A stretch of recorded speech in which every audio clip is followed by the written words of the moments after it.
All right, what's up, Giga Gamers? My surrealists, how you guys doing? Welcome to the Strat Chat. We've got day 2 at the World Championships. I did get a lot of questions about what the format was, hoping that it could be explained out, so I did want to give a moment to go after that. So here it is. This is everyone at 0-0 to start. All 16 teams. Everyone will play against each other. What's going to happen for the rest of the tournament for this group stage or the Swiss stage, you're going to play against people with the same record as you until you have 2 wins or 2 losses, at which point you'll stop playing best of ones and you'll start playing best of threes to either advance or be eliminated. So when you look at this bracket right here, the 0-0s, they all play against each other. Then we're going to have 8 winners and 8 losers. They'll play against each other. The 4 double winners are now going to start playing best of threes. Whoever wins that series goes into the knockout stage, all right, the playoffs.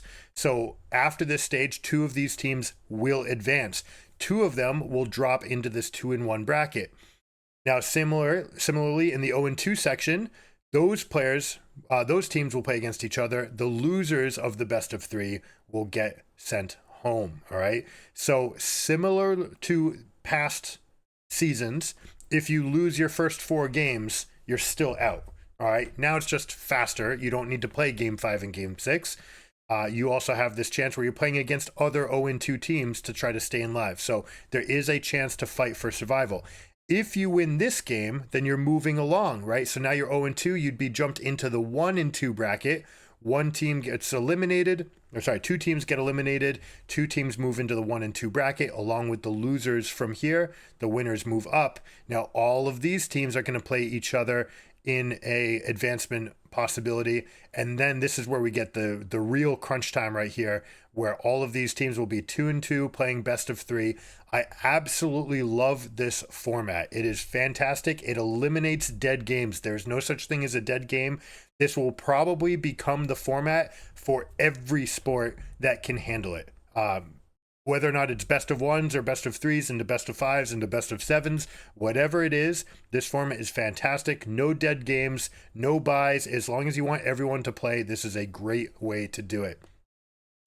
When we finally get all of the advancements, we're going to have 2 teams that made it from the 2-0 bracket, 2 teams that made it from 2-1, and 3 teams that made it from 2-1 and 3 teams that made it from 2-2, totaling 8 teams. 8 teams will advance. So half of the teams from groups from the Swiss stage will be eliminated. Half will go on, and then they will play in the playoff format with traditional quarterfinals, semifinals, and finals. So hopefully that makes sense. I will see you on the Rift. We're going to check out the first game. We've got day 2 on the Rift. And for the second time in a row, we've got Team Liquid leading us off. Now, I wanted to talk about this draft right here for a couple reasons. We led off with Ziggs, Nico, and Lee Sin bans. These make a lot of sense. Playing as blue team, you don't want to give up Lee Sin, Syndra. That's one of the more potent combinations. So you're saying, hey, if you can have Syndra, at least you're not going to have Lee Sin. Similar with Nico. Nico Lee Sin is also very strong. And Ziggs is APA's strongest champion. So basically, blue side ban, red side doesn't matter. You're always going to take Ziggs away from APA. On the other side of the coin, we've got Jason, Azir, and Poppy. Poppy being one of the strongest counter picks in the entire format. And it can be flexed around, has been banned the majority of the time. We also see that after stage 1 of picks, we had a pinch on the AD carry pool with Kalista being present here. And I love the answer from NRG. Not opting to go with Ashe because Ashe can get beat up by level 1 Kalista.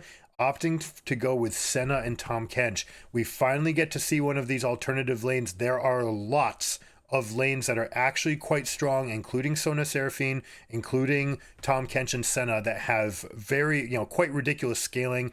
And Tahm Kench is just so hard to move, so hard to make him budge in one of these lanes. So the answer coming out from Team Liquid was Rel. I'm not a huge fan. I would have preferred to see Rel earlier so that you could have some amount of flex picking going on. You could choose to find your matchups.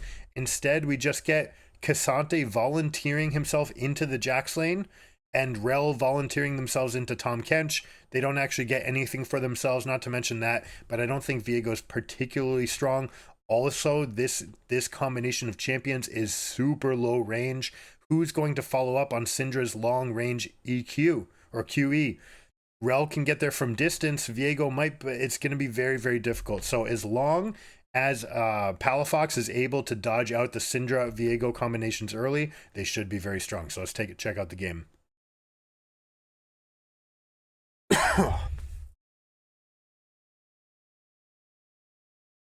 Now, Dokla on Jax. Dokla had perhaps the biggest turnaround of anybody in the split. Taking NRG, they started off so weak. They just looked tired. All it took was 5 minutes with Giga Gaming and to flip the script with them. But NRG came on strong. They look strong as a team. The synergy is good. They play up-tempo. FBI has just been steady. That's all he's needed to be. Ignar has made plenty of plays. Can't wait to see this Senna Tahm Kench lane in practice. For those of you who haven't seen it before, what you're going to end up with is a farming Tahm Kench with Doran's Shield, okay? And the Doran's Shield, basically with this amount of regen, plus second wind, plus the healing from Senna, it's basically almost impossible, and with your thick skin, it's almost impossible for them to chunk you out. And you definitely can't chip you out. Kalista is looking for a lot of all-ins, and right now we might see some like small trade patterns right here, but you see that there's not much gotten in return. Doran's is going to take up. If you get lower and lower, the Doran's regen escalates, and your second wind escalates, and your revitalize escalates. So basically you can play at super low health and still feel fairly comfortable. And on top of that, you can have that massive thick skin shield. You're going to end up playing with a lot of seeding the lane prio early. You can play this lane very aggressively because Tahm Kench is actually significantly stronger than a lot of people realize. Summit taking a really bad trade here against Jax. Jax always going to get level 1 prio. He's just super, super strong now that they've been going this grasp build. Very happy to fight for early level 1 and using Counter-Strike to full advantage. Now, what we're going to be looking for is whether or not Core JJ goes for a ill-fated engage here.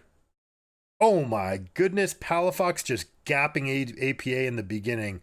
We're going to have to see what caused that to happen. Also has a potion advantage here, which probably means that APA spammed his button, so we might be seeing some amount of nerves. That happened yesterday for those of you who caught the T1 versus Team Liquid game. They were playing great, they were strong, they got a lead, but they, like, Yeon was visibly shaking.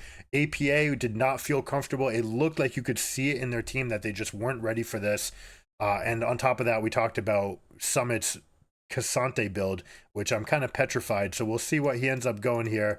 1, 2, 3, 4. Hopefully we don't get another combination of those items. If he builds Abyssal Mask this game, I don't know, man.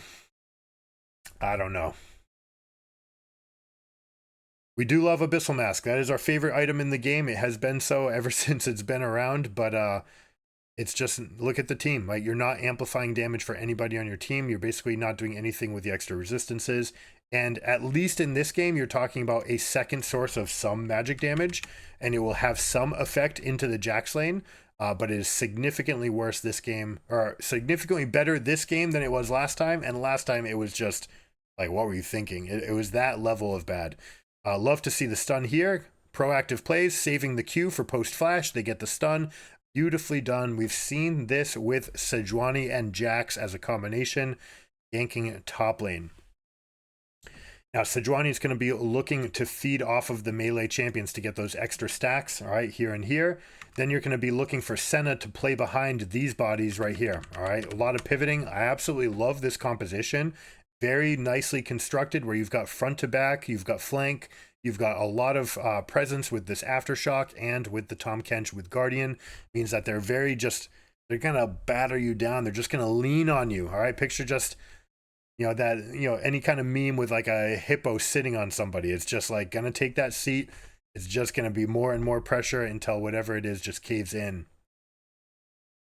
Now we do have a pushing lane state. Dokla is trying to bait Pyosik to stay as long as possible. You see these extra steps upwards? He's trying to keep Pyosik here. One thing that you want to do as a jungler in this position is this. Always channel your recall, right? That way, 6 seconds from now, you have the option of continuing to channel and go home, or you can stay, okay? But by staying there with nothing channeling, you are a little bit late to either situation. You can always just cancel it and start it again. You can even cancel it at 4 seconds and start it at 1 again if you think that you might want to go home. Seeing the Orianna and Syndra diff right here. Extra spam on the Q. That's the difference, by the way, between the changes of old Syndra and new Syndra. Old Syndra would get Qs more often than Orianna, and she could chip her down, and it was the opposite thing that would be true, where Syndra could take these level 1 kills. Now it's Orianna because she has a more spammable spell, and we see Palafox taking advantage of that. Now, top laners use their teleports. Summit opting to try to get his recall in for Sheen so he can try to fight back here. Iceborne Gauntlet will be fine. This game, though, looking at the number of melees, this is the type of game where you tend to want... the name is escaping me. Why? Jackshore the Protean. Just because you're going to get these huge melees, right? Like melee dive, melee dive. You've got 6 champions that are all going to be standing in the middle of each other. You can get more stats off of that. I know why they go Iceborne. You still want to have that power going into the spike, but Protean is best in this kind of situation. That's where it really shines. Now, what else to look at? We've talked about Tahm Kench, Senna, the Orianna Syndra. So, as I was saying, basically the changes to Q, where now she has, 7 seconds on her first Q, means that it's much harder for her to get pushing presence. It also amplifies the effect of blue buff into this lane. These control mages have not been part of the meta for so long that we've seen junglers mistake something that used to be just very automatic. You used to just pass blue buff, right? And you did it very automatically. It was very simple to do this. Now we've seen a couple times that junglers aren't doing it. This candy will stack up. This number, you'll get the extra passive bonuses as you pass a buff and you don't take a camp, you get that extra candy and you'll be in an okay spot. Hold on, we'll watch this fight. It's interesting that this Viego skin actually looks like Briar, doesn't it? Just holding the sword up like that kind of looks like the shackles. We'll see if Dokla's able to outplay this. Strong enough even to feel confident going in, even with the all-out. Happy to fight back. If they can get this wave crashed in, which they do, it means that Jax will get another recall. They might use this as prio to try to get to the Herald. You see that they are at least going to win themselves a control ward here. Orianna has the push in mid lane as well, although doesn't have much mana. So is she going to try to get this wave all the way in? It looks like she is, and she's going to come over. This means Team Liquid has to give. Also, Senna Kench, importantly, coming over. They're going to come over. Senna wants to be part of these fights. She's not the type of carry that you ever leave in the bot lane because you want to come over here. You want to get the souls. You want to get the stacks. You want this fight. Palafox is desperately looking for a recall so that he can come back in. Beautifully done by Dokla, hiding behind the wall to get that 3-man stun. Now this fight's going to favor them for sure. APA is a little bit strong. It's forcing Senna around. You see them repositioning in this side. But Ignar being able to step up means APA has to be pulled out. And now look at the strength of Tahm Kench. All right, just stepping up into the face of a Syndra, saying, hey, what you got? Here we go. We're coming at you. You can't stop me. Tahm Kench is incredibly powerful into mages because unless they can zero him out, which is going to be very unlikely anyways, they're going to be just sitting there, sitting ducks. He's just going to chase them, Q stack, and the whole time Senna can get chip damage off on them as well. So love to see that aggression. This all came from the rotation. Kalista would have liked to be here because it's Kalista, honestly. Leaving your AD carry in the bot lane is a strategy you can do, but I generally don't like it on the Kalistas of the world. Draven is okay because you want to get that huge like burst right above. You're going to get more scaling from that, but Kalista wants these fights.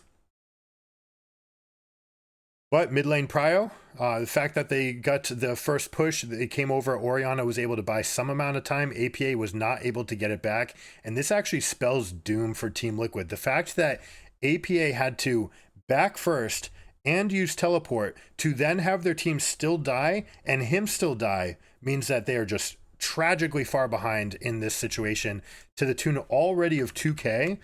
Plus we've got the Herald already coming or going to show up shortly as well. So very, very big lead for NRG. We'll see if they're able to consolidate, put this money into their wallets, and then snowball from here. Very hard to hold Senna down. Looks like we're probably going to see, I mean, we could see rapid fire cannon just because they like the extra range for the poke, but usually we get Storm Razor.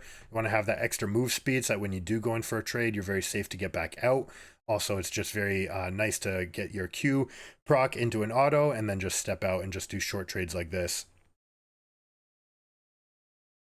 Now they get one piece of chip. Notice how he saves the Q. He waits for the auto animation for Callista. He doesn't just go for a random one. Ooh. That's a lot of damage. Oh my goodness. 11 HP. Not even close, baby. A little bit long on that Sejuani ult. You don't always want to aim that one as long like Fizz. You're happy to leave it short, but they do control enough of the angles. And APA just looks kind of lost right here. Ziggs has been banned, by far his best champion. He's been a relevant player on other control mages, but this is just a thrashing. 0-3 means Orianna's going to be super, super strong. And already we're getting a ballooning gold lead here. 2.7k, and they've got prio across the map. Teleport even available for the Orianna and not for Syndra, so they really can take their lead anywhere. We might even see, if they commit to this dive, we might see an Orianna teleport top. Yep, there it is. And now it's a matter of the angle. I don't like that she didn't go for the cannon. It puts her a little bit further away from this fight, but she's fast here. She can go for this. No, they opt not. They don't know what's on the other side. Syndra coming out of base might have been there. They didn't want to take the fight that they didn't know the result of. Potentially a little bit of a missed opportunity there. The ward was in the bush, so they should have had enough information. But they're saying, you know what? I don't have Shockwave. I don't have the continuation damage here. It's okay. We'll just take our winning lane states. Jax will teleport back up top to catch this wave. And now we're just going to see a lead across every single lane. Senna's got a kill. Tom Kench has been farming out fine. Like, look at this. This is what I'm talking about. It is so hard to stop Tom Kench from farming, even when you have Callista. And then you have the insurance of Senna. You have a dominant early game champion, and then you have a dominant late game scaler. Tom Kench is also going to be one of those bodies that is just fantastic for pivoting the Orianna on. Later in the game, they do tend to step back a little bit to protect the Senna, but in these comps where Tom Kench actually farmed, you actually see them get pretty big. You might see, I mean, there's a lot of different combinations. Probably, I mean, it can be Radiant Virtue saying like, hey, when I gobble this, my teammate up to save them, I want the healing ticking. As far as I know, that does work for the champion that's in their belly, but you can correct me if I'm wrong. Timestamp 1320 if you have the answer on that. But slow and steady, walk it in, just constantly pushing forward. Who's got enough damage on this team to go? You don't have a traditional crit marksman. You're going to have this on-hit champion, so you can just kind of sit up, get the huge shields from Orianna. Senna's pivoting their damage off of you, and the whole time Jax is threatening the Callista. So I think there's a huge compositional advantage here. That said, Core JJ finds a beautiful engage, but we see what Tom Kench brings to the table against engaged champions. And what I was talking about that red 5 counter pick being used on Rel here in this lane, it's like you can't actually make this happen. Pre-6, you have a chance of making it happen. Maybe with continuations with Tom Kench ult down, but Flash actually missing here. If Senna survives this, this would be incredible. Okay. Not able to survive. You see her repositioning the ultimate, trying to get the maximum there. But with 4 people down bottom, they're going to kind of panic to get out. We'll see if NRG tries to punish or whether or not they just use this for an opportunity to get prio. They opt for neither. Looks like they're leaning in, like they could have continued to fight if it came. I would have much preferred to see Orianna come over here with Jax and taking the Rift Herald. This is APA again. Sejuani, chain CC. Very nicely done.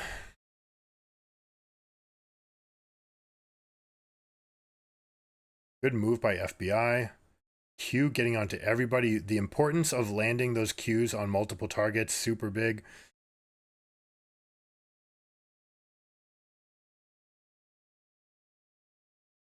Now, funny thing about Viego, if you take Senna's soul, if you're able to kill Senna and you take her soul, that passive will be in play, and you can stack, and I believe it's for yourself.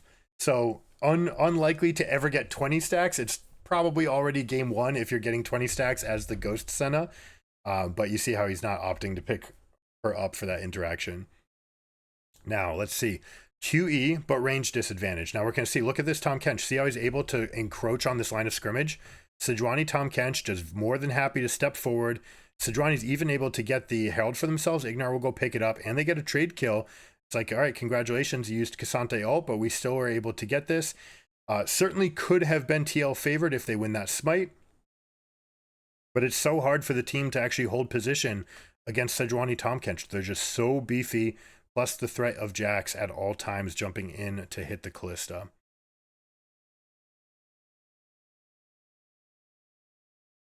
Now, Merc Treads are going to be very good this game. You've got magic damage from 4 different champions, and you've got slows across the board. Every one of these champions has a way, has something that is mitigated by Merc Treads, so those should have a ton of value. This is something, again, that I don't want to see from these champions. If you're going like Ludens and Liandry's, I'd much rather see Merc Treads and, sorry, if you're going Sork Shoes and Liandry's, and going for like a medium amount of damage that way, I'd much rather see Merc Treads into Ludens, especially from champions like Syndra. It's only one rotation of the stun that matters. I don't care about trying to fish with multiple attempts. I want that one position where you save it, you use it wisely, your team capitalizes, you deal the most amount of damage you can. It's actually a good peel by Core JJ. I don't mind him inting right there. Peel so that the rest of the team can get out. Team, after all, has a gold deficit, so we're going to have some serious problems from there, especially from mid lane. We're talking about half of the Void Staff. The Blightning Jewel is going to be the diff here soon in the inventories. Right now, they're using it for stopwatch, which is kind of interesting. You will get a lot of effect, a lot of armor stacking here, so getting the Zhonya's will be nice. Also means that you can play a little bit more aggressively, stepping up, make sure that you're not getting engaged on by Rel K'Sante or by Viego. Also means that you can Zhonya's coming out of a Scatter of the Week, potentially. And with that Merc Treads, again, very easy to dodge out on Syndra's combos, and you take less damage from it. Also don't like this.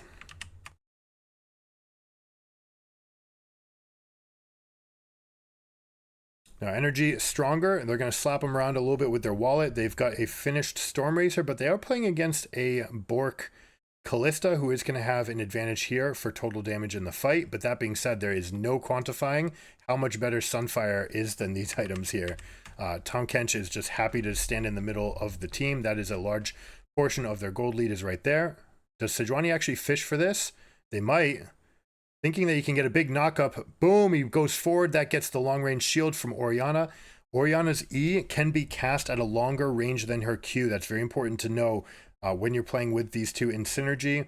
When you're playing them together well, Sejuani can go fishing. She can go dive a little bit further, dig for that, knowing that she's got the extra shield from Orianna, an absolutely massive shield. Ever since the buffs to Orianna, she basically got 3 consecutive buffs, making her so strong. That's why the prio is so strong on her for this tournament. She's got a 2-level lead. That's going to be turning into extra points in every ability.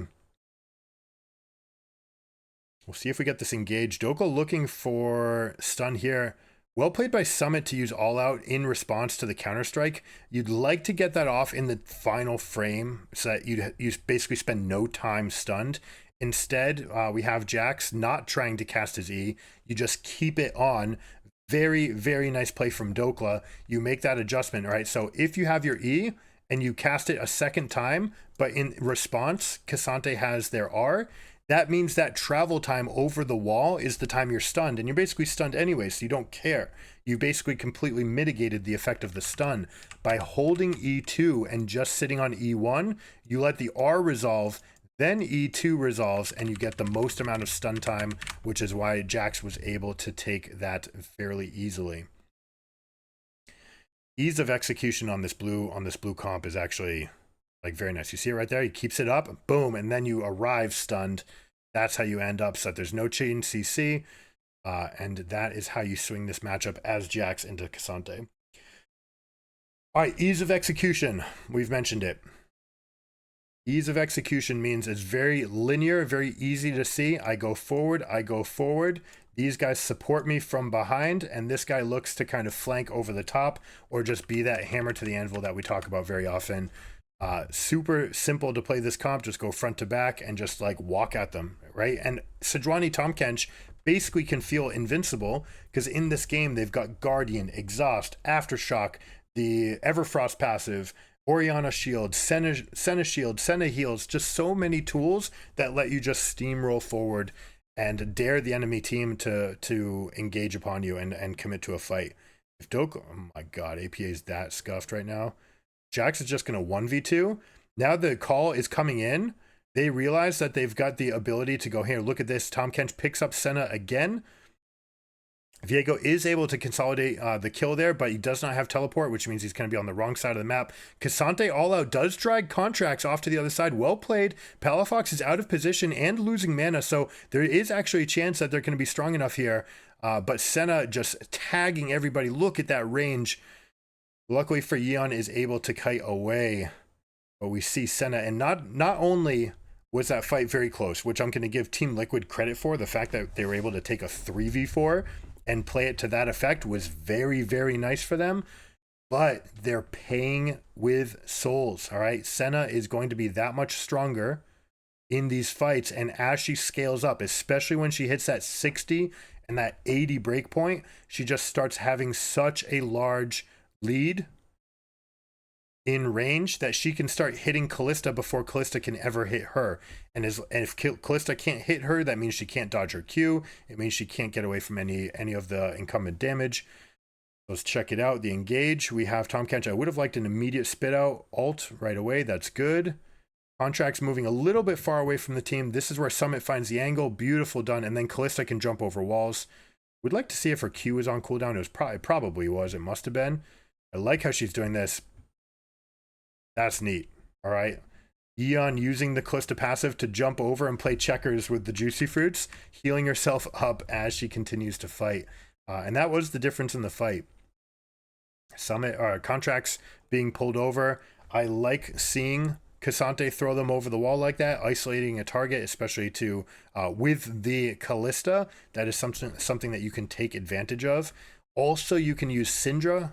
Syndra, we've spoken about it before, but any wall, if you can throw your Q more than halfway over the wall, it will land on the far side, and your E will always amplify that damage. So when you're going for QE over walls, it basically always works favorably for the Syndra, and that synergizes very nicely with Cassante. Cassante can pull them over the wall, followed up by a Syndra QE to get a lot of damage. Kalista can also jump over most walls.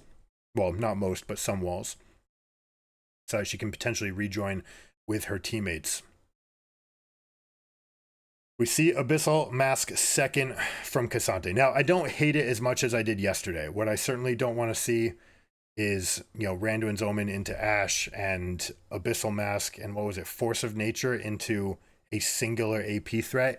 At least in this game, we're talking about 4 sources of damage plus the one that you can amplify yourself. So it's much better in this game than it was last time. That said, drawing all those resistances over the fight, is it going to be enough with an 0-6 Syndra? I don't think so. This Syndra is just so far behind. Look at this. A full item down on Orianna. How is she ever going to be impactful enough? I guess at this point, you're thankful that you have the Landry so you can just fish. But if that's the case, like, why even bother with this, right? Instead, just go for like Cosmic Drive or something, kite around. We see the tanks walking forward into a huge command shockwave. Orianna slaps everybody. Senna is the one grabbing the kills. And like we said, she just gets so big once she hits these thresholds. If I get a moment to find her on the when they pull her up, I'll see how many stacks she has. That's something I would. Oh, 97 stacks. It's on the scoreboard. You can see it right here. 97, already well past that 80 threshold. This is something you want to do and need to do with your Senna Tahm Kench is fight. You are going. Tahm Kench will get outscaled, and Senna needs the stacks to scale. So all of those things need to be true. But you can, right? That's where the power of the composition lies. You can make it happen. Absolutely love seeing this put together.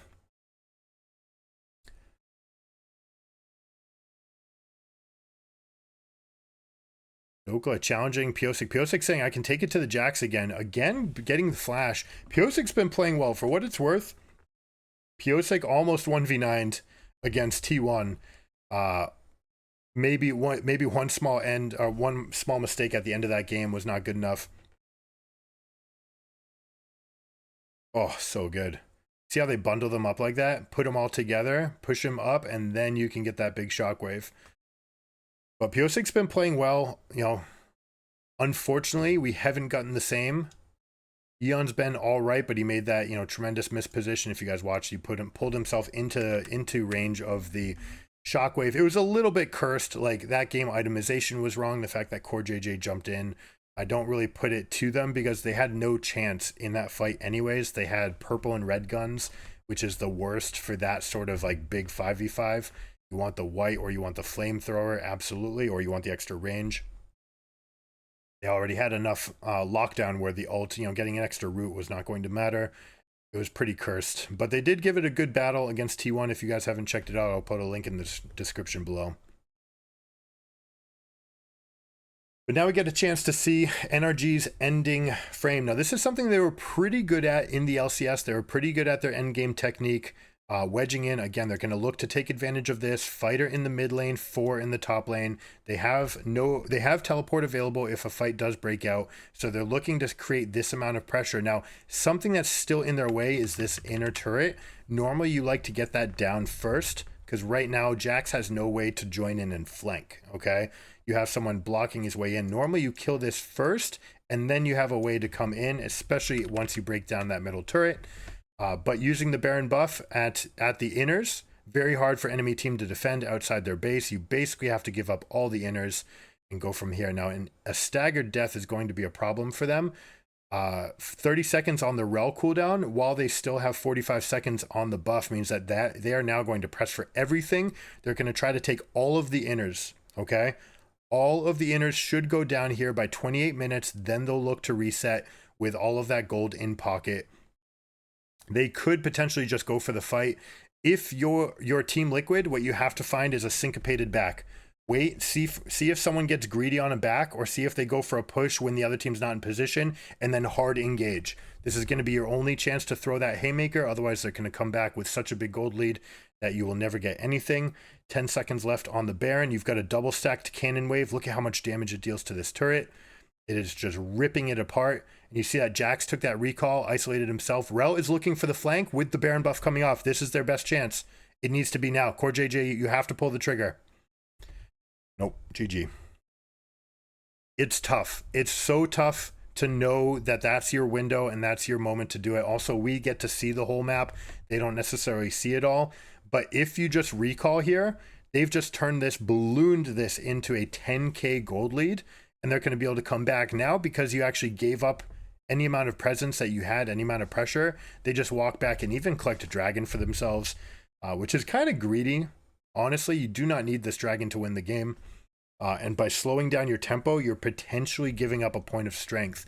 I do like what Team Liquid is doing, which is taking some amount of this vision back. You see ward in the middle, control ward to control this junction, and they're going for deep ward here, although I'd like to see this on the other side of this wall. You do not need this ward to remain hidden. You need to see people that are crossing. Okay, you need to be willing to get those killed. I'd much rather see that ward right here so that you can see people pathing in either one of these two directions. And now they're going to give up the one advantage they had. Okay. GG. Basically a foot out the door, or a foot in the grave, however you want to put it.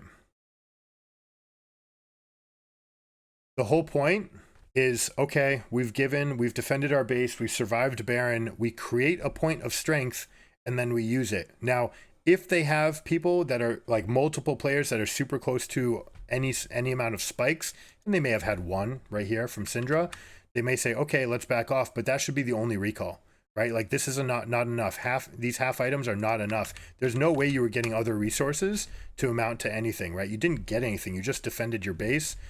We'll see if they can get one pick onto Dokla. I like that he uses his Q right away. Proactive Callista ult.